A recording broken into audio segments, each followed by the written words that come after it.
और तभी मालूम चला कि जब सत्र चल रहा है तो प्रधानमंत्री जी फिर विदेश के दौरा पे जाएंगे 23 तारीख से। लोकसभा में बात नहीं करेंगे, बाहर टिप्पणी करेंगे विजय उत्सव, लेकिन राज्यसभा में ये बातें दब नहीं पाई। और मल्लिकार्जुन खड़गे साहब ने जब इस बात को कहा तो जो भाजपा का चरित्र है, जो अधिनायक वाला चरित्र है, वो स्पष्ट रूप से सामने आया जब राज्यसभा के सदन नेता और भारतीय जनता पार्टी के राष्ट्रीय अध्यक्ष, केंद्रीय मंत्री उठकर बोलते हैं चेयर की उपेक्षा करते हुए कि जो मैं बोलूंगा वही रिकॉर्ड में जाएगा और कोई बोलेगा तो वो रिकॉर्ड में नहीं जाएगा। ये विशेषाधिकार केवल और केवल चेयर के पास, अध्यक्ष के पास सुरक्षित होता है, सभापति के पास सुरक्षित होता है। जब उस सीमा को लांघा, उसके बाद माननीय अध्यक्ष ने जो कार्यमंत्रणा समिति, जिसको हम लोग कहते हैं बिजनेस एडवाइजरी कमेटी की बैठक बुलाई, तो देश के इतिहास में पहली बार किसी भी सदन में कार्यमंत्रणा समिति की बैठक का बहिष्कार सत्ता पक्ष के द्वारा किया गया। न सदन का नेता गया, न संसदीय मंत्री गए। अमूमन होता है कि किसी बिंदु पर यदि विरोध है, कार्यमंत्रणा समिति ने जाकर लोग उपस्थिति दर्ज करके अपना विरोध करते विपक्ष। और कई बार देखा गया है कि यदि विपक्ष और ज्यादा नाराज होता है तो वो नहीं जाता। तब अध्यक्ष परंपरा अनुसार अकेले में विपक्ष के नेता को बुलाकर उनकी बात सुनते।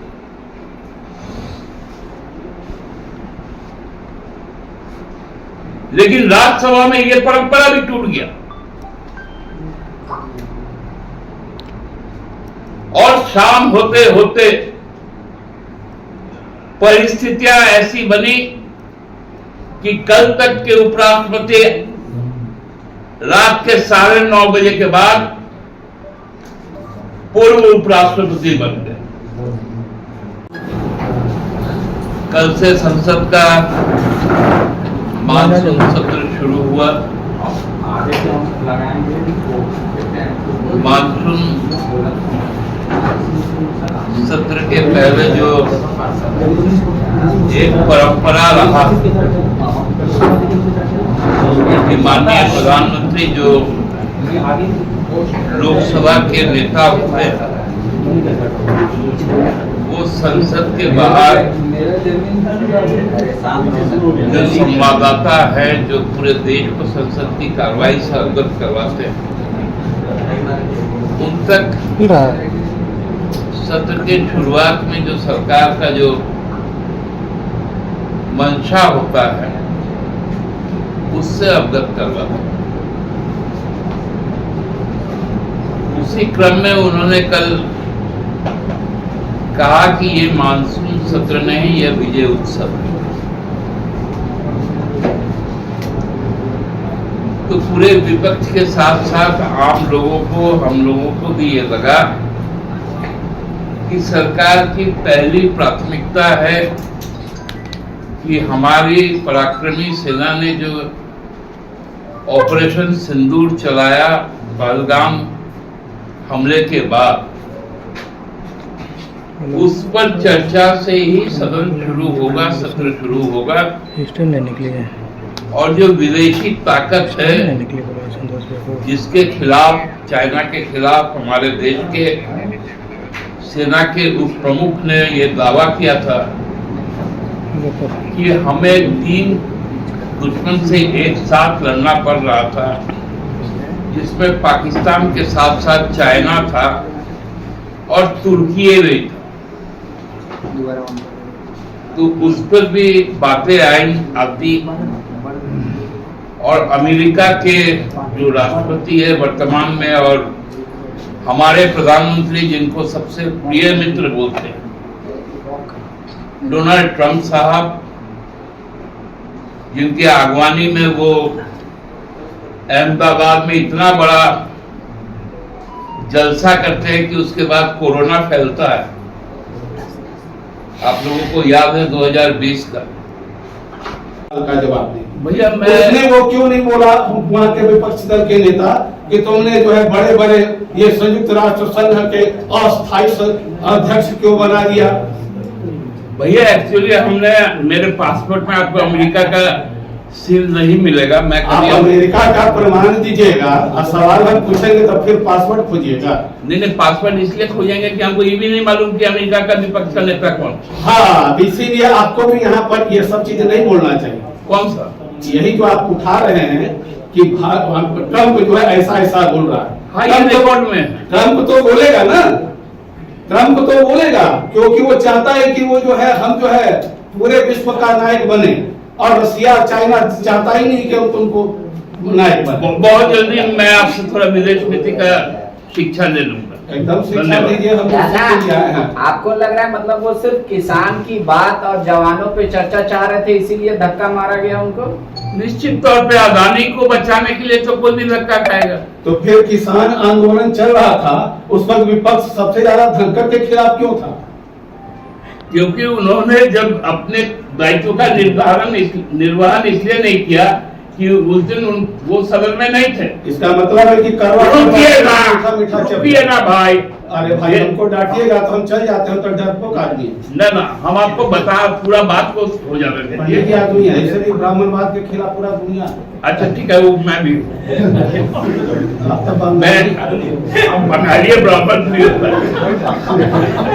मैं आपको कह रहा हूँ कि उस दिन धनखड़ जी यदि राज्यसभा की अध्यक्षता करते, जो जिस तरह से हरिवंश जी ने हठधर्मिता करते हुए रात को बिना चर्चा के तीनों किसान बिल को पारित कर दिया था, यदि धनखड़ जी उस दिन रहते तो शायद चर्चा हो जाता। उसी समय उनको इस्तीफा दे देना चाहिए था। अब ये भूल कर गए तो इसलिए उनको धक्का मारा गया। स्वीकार करते हैं ना कि वो सही किया। झारखंड में भी world bank, IMF terror funding के लिए पाकिस्तान को क्यों पैसा देती है?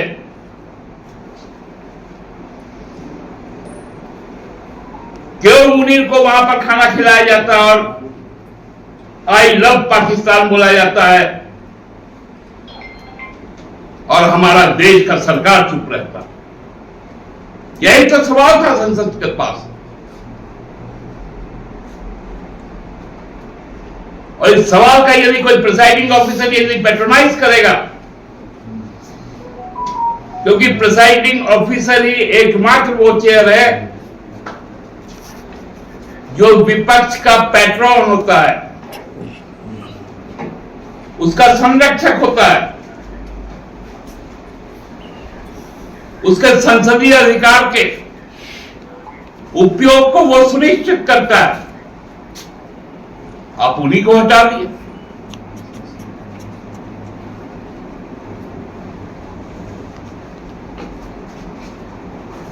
ये साधारण बात नहीं है। भारत के लोकतंत्र में आज तक ऐसा नहीं हुआ।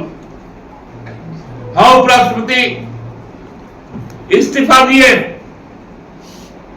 दिए हैं तो वो राष्ट्रपति बने। ऐसा दो बार हुआ है, और एक बार तो उनकी मृत्यु हुई जब तक कार्यकाल पूरा नहीं हुआ। अभी तो 2 साल लंबा बाकी था, क्योंकि अब कोई भी यदि उपराष्ट्रपति बनेगा तो उसका कार्यकाल मात्र 2 साल का होगा। देश का दूसरा नागरिक, पहला नागरिक राष्ट्रपति, दूसरा नागरिक देश का उपराष्ट्रपति, क्या उसका कार्यकाल 5 साल का नहीं होगा? राज्यसभा का सभापति का पद आज जब कार्रवाई शुरू हुई तो शून्य था। मेरा सीधा सवाल, धनकर को धक्का क्यों मारा भाजपा?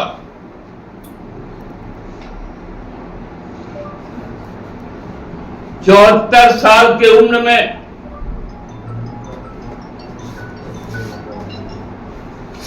जिस व्यक्ति सरकार के लिए केवल जिया, अपने कार्यकाल में रिकॉर्ड बनाया विपक्ष के सांसदों को सस्पेंड करने का, जिसके खिलाफ विपक्ष ने महाभियोग की नोटिस किया, उसको भाजपा ने धक्का क्यों मारा? भाजपा ने धक्का इसलिए मारा क्योंकि वो एक सच्चा जाट का बेटा था,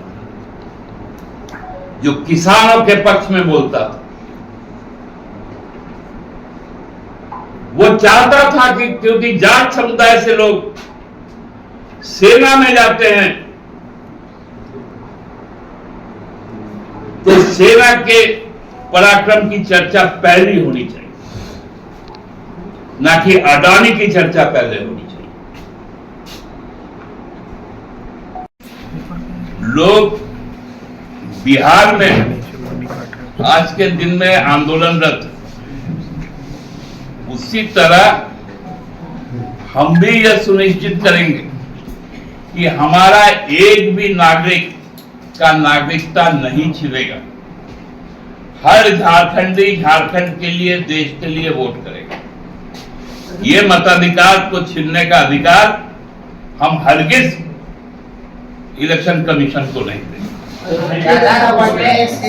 हम लोग बता देंगे। अच्छा दादा, बीजेपी ने एक और आज घोटाला का जिक्र किया है और उस घोटाले को नाम दिया है नाम परिवर्तन का घोटाला। अब से कुछ दिन पहले बीजेपी ने प्रेस कॉन्फ्रेंस करके बताया कि सरकार में नाम बदलने का रजिस्टर जो है वो गायब है। 25 साल का रिकॉर्ड रजिस्टर में था, वो नहीं मिल पा रहा है। तो कहीं ना कहीं झारखंड में नाम छुपाने की कोशिश हो रही है, क्या कहिएगा? देखिए, हमको इस संबंध में पूरी जानकारी नहीं है, लेकिन मैं एक चीज जानता हूं कि जीते जीते केवल 2 लोगों ने अपना स्मारक बनाया था, जिसमें भारतीय जनता पार्टी के जो नेता हैं और आज के दिन में प्रधानमंत्री, उन्होंने गुजरात में एक मोटेरा बोल के जगह, वहां एक क्रिकेट स्टेडियम, उसको स्मारक के तौर पे घोषित किया और उसका उद्घाटन भी किया था। उसके पहले गौतम बुद्ध नगर में कुछ ऐसा ही हुआ था। तो ये नाम बदलने वाला तो भाजपा बेहतर जानती, हमको नहीं मालूम।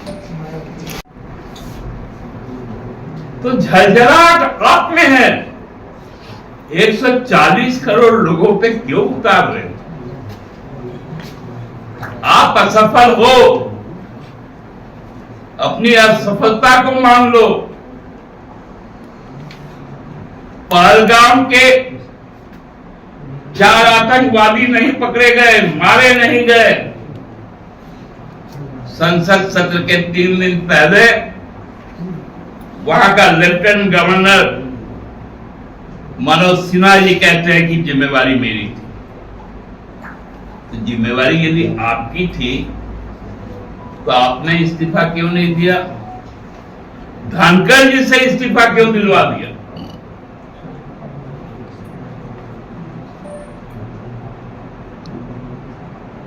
मतलब दोषी को ताज,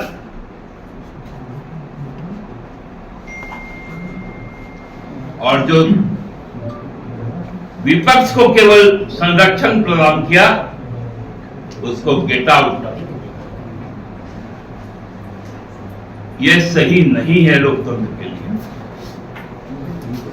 मेरा वही सवाल, धनकर को धक्का क्यों मारा?